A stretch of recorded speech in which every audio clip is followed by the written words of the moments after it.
7. Maneuvering. Sun Tzu said, "In war, the general receives his commands from the sovereign. Having collected an army and concentrated his forces, he must blend and harmonize the different elements thereof before pitching his camp. After that comes tactical maneuvering, than which there is nothing more difficult. The difficulty of tactical maneuvering consists in turning the devious into the direct, and misfortune into gain. Thus, to take a long and circuitous route, after enticing the enemy out of the way, and those starting after him, to contrive to reach the goal before him, shows knowledge of the artifice of deviation. Maneuvering with an army is advantageous, with an undisciplined multitude most dangerous. If you set a fully equipped army in march in order to snatch an advantage, the chances are that you will be too late. On the other hand, to detach a flying column for the purpose involves the sacrifice of its baggage and stores. Thus, if you order your men to roll up their buff coats and make forced marches without halting day or night, covering double the usual distance at a stretch, doing 100 li in order to wrest an advantage, the leaders of all your 3 divisions will fall into the hands of the enemy. The stronger men will be in front, the jaded ones will fall behind, and on this plan only 1/10 of your army will reach its destination. If you march 50 li in order to outmaneuver the enemy, you will lose the leader of your first division, and only half your force will reach the goal. If you march 30 li with the same object, 2/3 of your army will arrive. We may take it then that an army without its baggage train is lost. Without provisions, it is lost. Without bases of supply, it is lost. We cannot enter into alliances until we are acquainted with the designs of our neighbours. We are not fit to lead an army on the march unless we are familiar with the face of the country, its mountains and forests, its pitfalls and precipices, its marshes and swamps. We shall be unable to turn natural advantage to account unless we make use of local guides. In war, practice dissimulation and you will succeed. Whether to concentrate or to divide your troops must be decided by circumstances. Let your rapidity be that of the wind, your compactness that of the forest.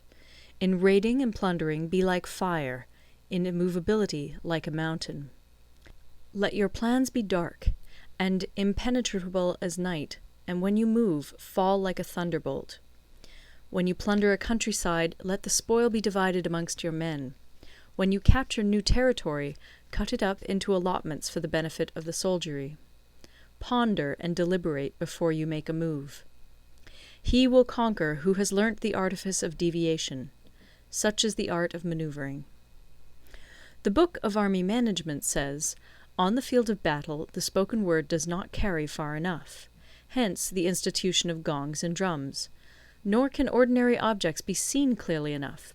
Hence the institution of banners and flags. Gongs and drums, banners and flags, are means whereby the ears and eyes of the host may be focused on one particular point. The host thus forming a single united body, it is impossible either for the brave to advance alone, or for the cowardly to retreat alone. This is the art of handling large masses of men. In night fighting, then, make much use of signal flyers and drums, and in fighting by day, of flags and banners, as a means of influencing the ears and eyes of your army. A whole army may be robbed of its spirit. A commander-in-chief may be robbed of his presence of mind. Now, a soldier's spirit is keenest in the morning, by noonday it has begun to flag, and in the evening his mind is bent only on returning to camp. A clever general, therefore, avoids an army when its spirit is keen, but attacks it when it is sluggish and inclined to return. This is the art of studying moods. Disciplined and calm, to await the appearance of disorder and hubbub amongst the enemy. This is the art of retaining self-possession. To be near the goal while the enemy is still far from it, to wait at ease while the enemy is toiling and struggling, to be well fed while the enemy is famished. This is the art of husbanding one's strength. To refrain from intercepting an enemy whose banners are in perfect order, to refrain from attacking an army drawn up in calm and confident array, this is the art of studying circumstances. It is a military axiom not to advance uphill against the enemy, nor to oppose him when he comes downhill. Do not pursue an enemy who simulates flight. Do not attack soldiers whose temper is keen. Do not swallow bait offered by the enemy. Do not interfere with an army that is returning home. When you surround an army, leave an outlet free. Do not press a desperate foe too hard. Such is the art of warfare. End of Part 7. Part 8. Variation in Tactics. Sun Tzu said, "In war, the general receives his commands from the sovereign, collects his army, and concentrates his forces. When in difficult country, do not encamp. In country where highroads intersect, join hands with your allies. Do not linger in dangerously isolated positions. In hemmed-in situations, you must resort to stratagem. In desperate position, you must fight. There are roads which must not be followed, armies which must not be attacked, towns which must not be besieged, positions which must not be contested, commands of the sovereign which must not be obeyed."